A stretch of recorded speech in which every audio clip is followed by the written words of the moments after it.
बचपन में जिस मिट्टी ने उसे मुश्किल दौर में धकेला था, अरे बचपन में जिस मिट्टी ने उसे मुश्किल दौर में धकेला था, हारा नहीं वो पगड़ी वाले शरणार्थी बन भारत आया था। अरे जिसका नाम सुन आपका भी रोंगटे खड़े हो जाते हैं, वही तिरंगा लहरा के आया जहाँ से उसे भगाया था। स्वागत है आपका हमारे यूट्यूब चैनल यस यादव में। आज मैं बात करूंगा उस शख्स के बारे में जिसका नाम सुन आपका रोंगटे खड़े हो जाते हैं, जिसने मुसीबतों से लड़के अपना तिरंगा पूरा देश में फहराया। जब विभाजन भारत और पाकिस्तान का हुआ और उन्होंने इस पार्टीशन में अपने पेरेंट्स को खो दिया, पिता के मुंह से अंतिम बार भाग मिल्खा भाग, और किसी तरह अपने जान बचाकर शरणार्थी भेष धारण के ट्रेन से भारत आए। इस भयानक बचपन को देखकर मिल्खा सिंह ने कुछ कर गुजरने का ठान लिया और अपने लाइफ के हर चुनौतियों से लड़ने के लिए कसम खा लिए और लाइफ में आगे बढ़ते गए। 200 और 400 मीटर के दौड़ में सफल एक प्रसिद्ध धावक के तौर पे पूरी इंडिया में न्यूज फैल गया। इतना ही नहीं, कुछ समय के लिए 400 मीटर के दौड़ में सफल होने वाले विश्व के सबसे नंबर 1 व्यक्ति भी रहे। फिर भी रुके नहीं, केवी संयुक्त साम्राज्य कॉमनवेल्थ खेल में स्वर्ण पदक 1958 में जीते। एक लंबे बाल और हाथ में रखे पदक वाले चेहरा को पूरे विश्व में जानने लगा, जहाँ उनके सामने उनके पेरेंट्स को हत्या कर दिया गया और उसी धरती पाकिस्तान से उनको दौड़ने का न्योता आया। पर ऐसी घटना जो उनके बचपन में हुआ था, जिसके वजह से उन्होंने वहां जाने का फैसला स्वीकार कर दिया और ये बात प्रधानमंत्री पंडित जवाहरलाल नेहरू तक पहुंच गई। फिर उन्होंने मिल्खा को वहां बुलाया और समझाया कि पाकिस्तान हमारा पड़ोसी देश है और आप एक स्पोर्ट्समैन हो, इसे स्वीकार करो क्योंकि वक्त के साथ घाव भर जाता है। फिर उन्होंने स्वीकार किया और पूरे स्टेडियम में सन्नाटा सा छाया हुआ था और सबके दिलों पर सिर्फ और सिर्फ एक ही क्वेश्चन गुजरा था कि कौन बनेगा आज का विनर। ये टक्कर मिल्खा सिंह और अब्दुल खालिक के बीच था, जहाँ इंडिया के साथ मिल्खा सिंह और एशिया के तूफान अब्दुल खालिक थे। जैसे दौर स्टार्ट हुआ, अब्दुल खालिक अपने रफ्तार से आगे बढ़ते जा रहे थे। ऐसा लग रहा था कि उन्होंने जीत के कसम खा के वहां पहुंचे थे। पर अचानक एक सीन ऐसा भी देखने को मिला जिसमें एक धावक सबको पीछा करते हुए आगे बढ़ते जा रहे थे। वो कोई और नहीं थे बल्कि जाने माने भारत किसान मिल्खा सिंह ही थे और पूरे भारत में जश्न का दौर फैल गया। और इतना ही नहीं, इस खुशी में देश के प्रधानमंत्री पंडित जवाहरलाल नेहरू ने ये सोचा कि जश्न पूरा इंडिया क्यों न मनाए, इसलिए उन्होंने पूरे इंडिया को एक दिन के लिए छुट्टी कर दिया। तो ऐसे होते कुछ कर जाने का जज्बा और मिल्खा सिंह को फ्लाइंग सिख की उपाधि मिली। उसके बाद उन्होंने पूरा भारत को खेल कूद के क्षेत्र में हौसला आगे बढ़ाने का काम शुरू कर दिया। और इतना ही नहीं, 2013 में भाग मिल्खा भाग फिल्म आई। उनसे पूछा गया कि इस फिल्म के माध्यम से आप हमारे देश को क्या संदेश देना चाहते हैं, तो उनका जवाब क्या था ये आप खुद देखिए। आने वाली जनरेशन है उन लोगों को मिल्खा सिंह के बारे में इतना मालूम नहीं है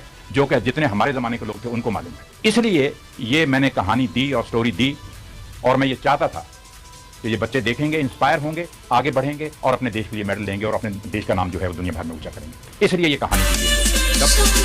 ये वीडियो आपको कैसा लगा हमें निश्चित कमेंट बॉक्स में लिखकर बताएं और अगर आपको ये वीडियो बहुत अच्छा लगा तो आप अपने दोस्तों के साथ शेयर कीजिए। क्या पता ये आपका छोटी सी प्रयास अगर किसी के लाइफ को अगर पूरी तरह से बदल दे तो इसमें आपका कुछ नहीं जाता। अपने अच्छे वक्त को लाने के लिए हमें कुछ वक्त दिए, इसके लिए बहुत बहुत धन्यवाद।